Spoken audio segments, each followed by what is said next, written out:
Welcome to RuneScape News. Fossil Island and many new activities have been added to the game. To gain access to Fossil Island, you must have at least 100 Varrock Museum kudos and have completed the Bon Voyage quest, which can be started by speaking to the Varrock Museum curator on the ground floor.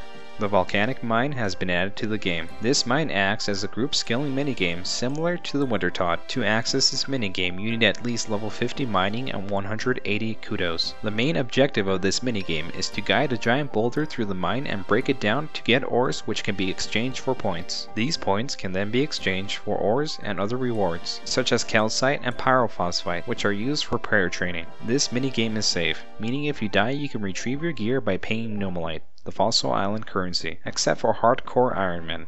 They will lose their hardcore status if they die doing this activity. The underwater section of Fossil Island provides many activities. Having access to a fishbowl helmet, a diving apparatus, and flippers will make these activities easier. You must weigh less than 28 kilograms to be able to float while underwater. You can access the underwater section by left-clicking the rowboat on the northern side of Fossil Island and selecting Row Out to Sea. Once you're out at sea and have all your gear equipped, right-click on the rowboat and select Dive. Underwater, there are 3 activities you can partake in. The first activity is looting chests and clams for mermaid tiers, while gaining agility and thieving experience. This has no level requirement. The mermaid tiers can be exchanged for fossils, a merfolk trident, which is used for underwater fishing, and seaweed, which is used for giant seaweed farming. The catch is, all this must be done without a fishbowl helmet, which means you will be losing oxygen rapidly. Oxygen can be restored by floating in giant bubbles located around the map or catching and deflating pufferfish. The second activity is underwater fishing, which requires 47 fishing and 44 hunter,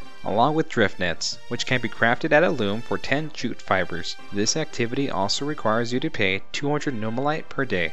The objective here is to set up 2 drift nets and prod fish towards the nets with either a trident of the seas, a dragon harpoon, or the previously mentioned merfolk trident. Each net can hold 10 fish and can be harvested for rewards ranging from fish that scale to your fishing level to random fossils and other unknown drops. The third activity is giant seaweed farming, which requires 23 farming and seaweed seeds which can be obtained as a drop from things like lobstrosities and living Wyverns. Once the seaweed seeds have been planted and fully grown, it can be harvested and cooked for 2 soda ash per leaf.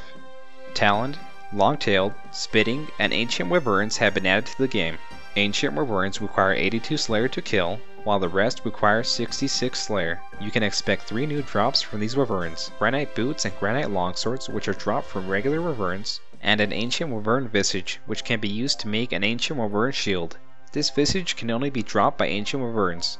These are just the main aspects of Fossil Island, and by the time of this recording, new content is still being discovered. I may have to do an additional video to fully cover this week's updates.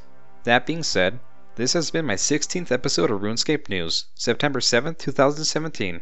Thank for watching.